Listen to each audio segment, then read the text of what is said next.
Welcome to Not Milk Never Milk. Subscribe if you're lactose intolerant. You start by deciding paper and page order because layout dictates every fold.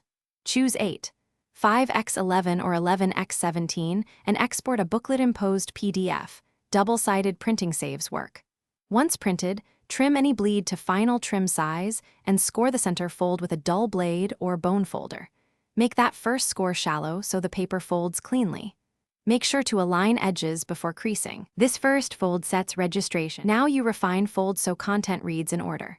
Start with a center valley fold, press firmly with a bone folder to create a sharp crease. Once done, fold the sheet in half again to form quarters, aligning the printed faces you want to pair, then fold into eighths only if your layout requires that size. As you make each fold, peek at page thumbnails to confirm sequence and adjust alignment. This controlled folding prevents shifting and keeps margins consistent. Finish by trimming any uneven edges so pages stack neatly. After cutting, press the zine flat under weight for 30-60 minutes to set creases and improve spine alignment. If you want a sturdier book, saddle stitch with 2 staples through the center fold or glue the spine lightly. If pages are out of order, stop.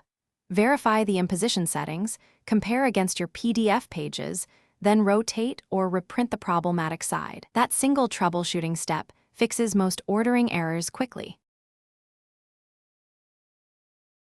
Thanks for watching. If this was helpful, leave a like and consider subscribing. See you next time.